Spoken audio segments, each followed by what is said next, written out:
Thanks to Bespoke Post for sponsoring this video. If you want to go back to your life as a lawyer, I respect that. He doesn't mean that. I'm Ryan Airy, welcome to ScreenCrush, and the new series She-Hulk Attorney at Law has arrived. Now, in the comics, She-Hulk is famous for her fourth wall breaks. Or what does that mean? Well, the fourth wall is an imaginary wall that separates the audience from the fictional world where a story is taking place in. When a fictional character becomes aware that they're in a story and then addresses the audience, that's called breaking the fourth wall. Oh, I see. So She-Hulk really started to break the fourth wall in her 1980s comic book, and then it was used to great comedic effect. She would rip through pages to get to a bad guy, or step over the gutters of a panel to teleport someplace instantaneously. This also allowed her a way to comment on the comic books and the comic book creators themselves. So in this show, at some point, we might actually see her look at the camera and talk about Kevin Feige, talk about how Ed Norton and Bruce Banner changed places as the Hulk. Since this is a show that takes place in Los Angeles, it would make sense if the show itself commented on the filmmaking of the MCU. Now, another Marvel character who's known for breaking the fourth wall is the Murk with the mouth, Deadpool. Oh, hello. But what if I told you that he wasn't the first? What the s***?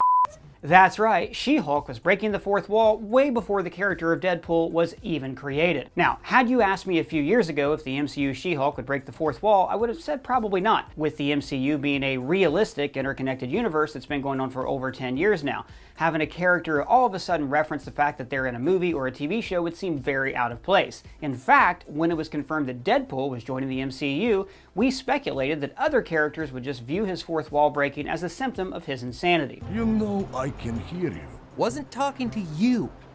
I was talking to them. But now, She-Hulk is breaking this fourth wall within the MCU, and we have a lot of questions about how exactly this works in-universe. Our first question is, did she gain the ability to break the fourth wall after getting her Hulk powers? In episode 1 of her new series, it's revealed that Jen is even more equipped to handle the powers of the Hulk than her cousin Bruce. I have been analyzing your blood, and the way it synthesized gamma, I was able to use it to completely heal my arm. Oh.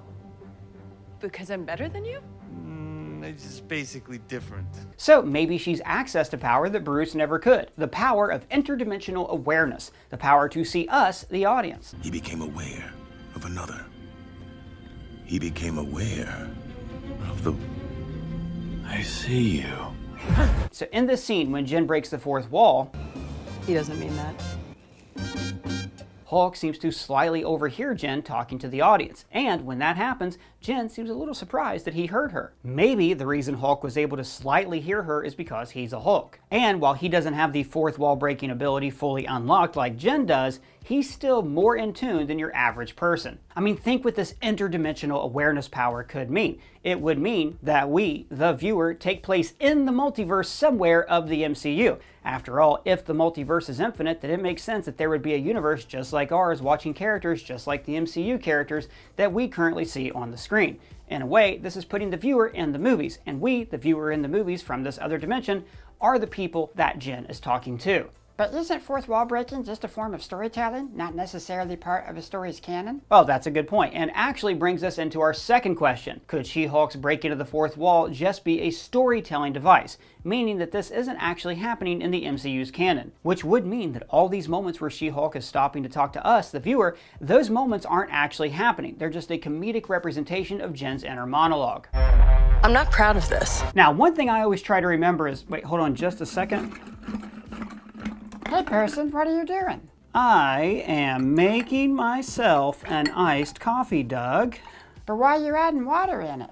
Well, Doug, this is concentrated iced coffee that I made with this cold brew coffee maker. Because, see, it's concentrated, so I don't have to have big jugs of iced coffee taking up space in my fridge. Wow, can I have some coffee? No, you'd die, probably. Actually, I'm not really sure. Anyways, I got this and a lot more from Bespoke Post. They're the sponsor of this video. This is a terrific monthly membership club that sends me a box of top shelf goods every month. Every box has a value of at least $70, but only costs $45. So this box is called Concentrate. Not only does it have the coffee maker, it also came with this concrete desk set, including this cup and this tray. It's very sturdy. It's got room for your iPods, keys, stuff like that. And they also sent me this sweet outdoor knife called Terra. It's got a heavy-duty handle that doubles as a hammer, and it's got this ridged end for sawing and a smooth end for cutting. It also came with this Autobahn bird call and a scrub bar, which Smells delicious, and best of all, this thing actually doubles as a bottle opener. So here's how it works. Bespoke Post learns your interest based on a preference quiz that you fill out. You get a box assigned to you, but before it ships, you can decide if you want to keep that box or swap it for another, or just skip the month altogether for no charge. And Bespoke Post offers everything from clothes, barware, kitchen goods, outdoor gear, and lots more. They even sell live oysters. So we have a special deal for ScreenCrush fans. To get 20% off your first box, click the link in the description and enter the code ScreenCrush20 at checkout, or go to bespokepost.com/ScreenCrush20.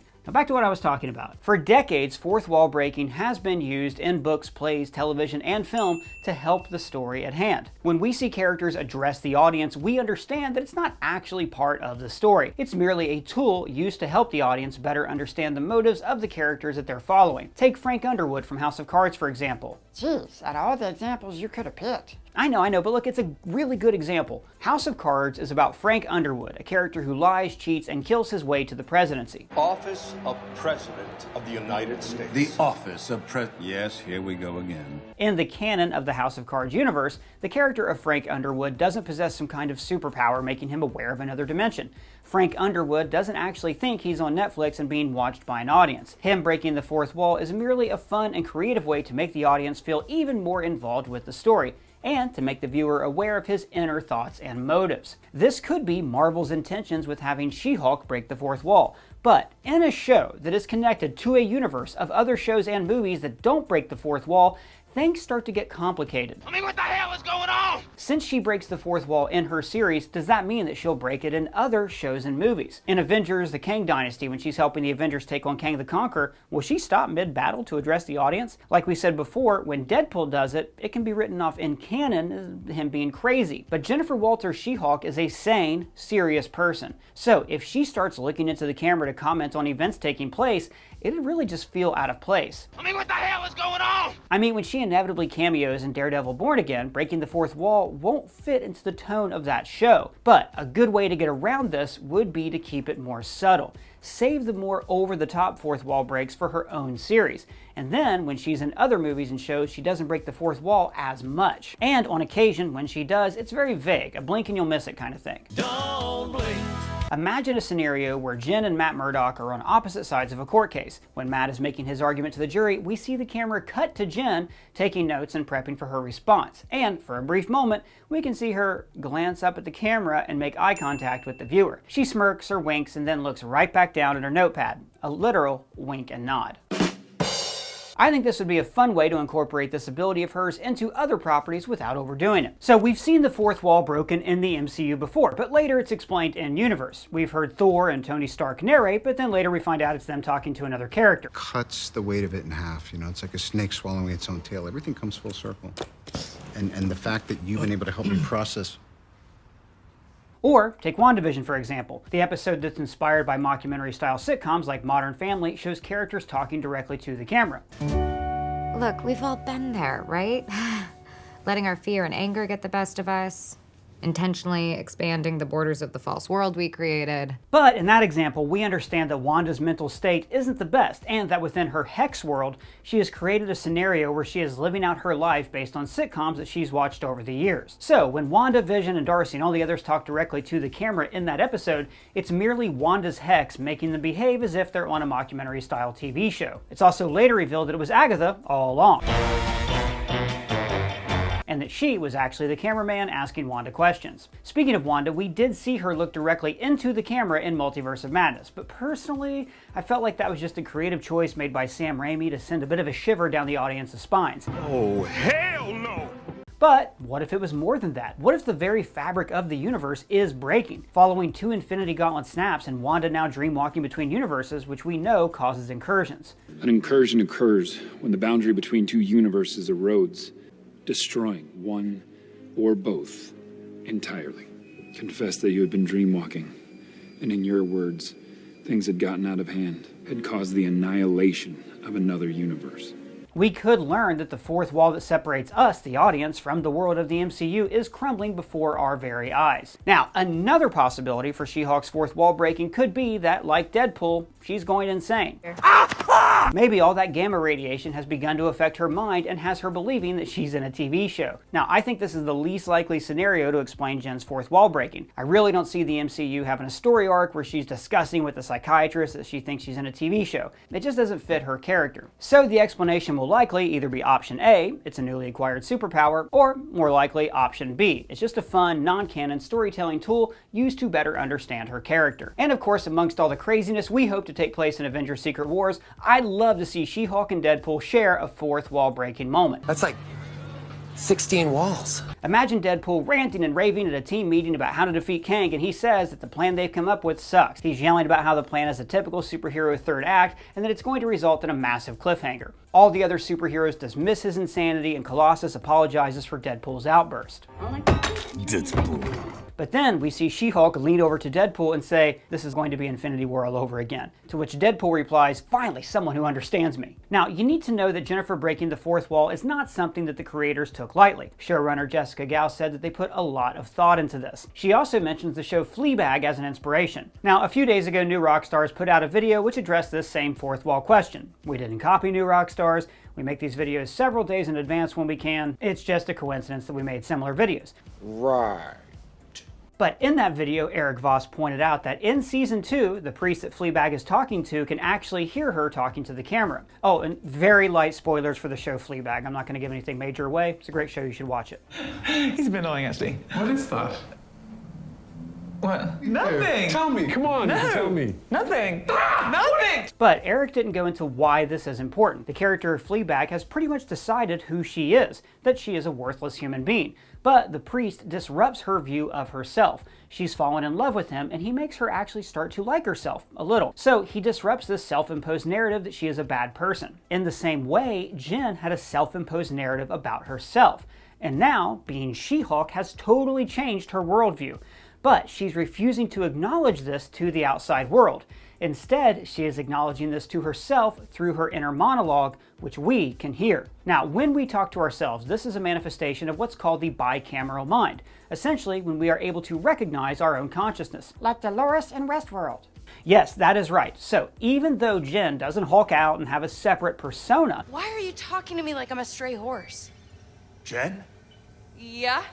This is incredible. You don't have an alter ego. Her speaking to the camera does indicate that she has a bifurcated personality, except she manifests this personality by talking to us and not like this. I mean, think of all the times we've heard Bruce talk to the Hulk. Come on, Hulk. What are you doing to me? Come on.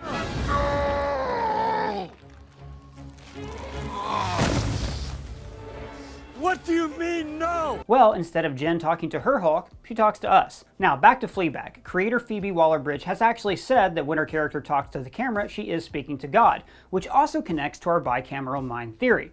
Many anthropologists believe that when early humans first heard their own voice in their head, they mistook this for the voice of God. In the show Fleabag, at a Quaker meeting, she's surprised that she's suddenly been moved by God to stand. Oh my God, what am I gonna say? What am I gonna say?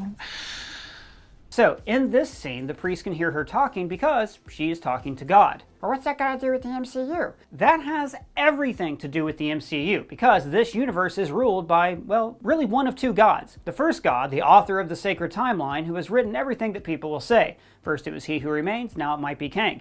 But the second god of the MCU, the one who is actually controlling everything that happens in this universe, is us, the fans. Our likes and dislikes shape what kind of content the studio creates. Hell, fans even rallied to get John Krasinski in the Fantastic Four, and that is why Kevin Feige included him in Multiverse of Madness as Reed Richards. So, in a way, Jennifer is talking to God. Us, the fans. So, do you think that Jennifer Walters developed the ability to break the fourth wall when she became a Hulk? Or is it just a storytelling device for her series and her series alone? And do you hope that we'll get to see her and Deadpool break that fourth wall together? Let me know down in the comments below, where you can @me on Twitter. And if it's your first time here, please subscribe and smash that bell for alerts. For ScreenCrush, I'm Ryan Airy.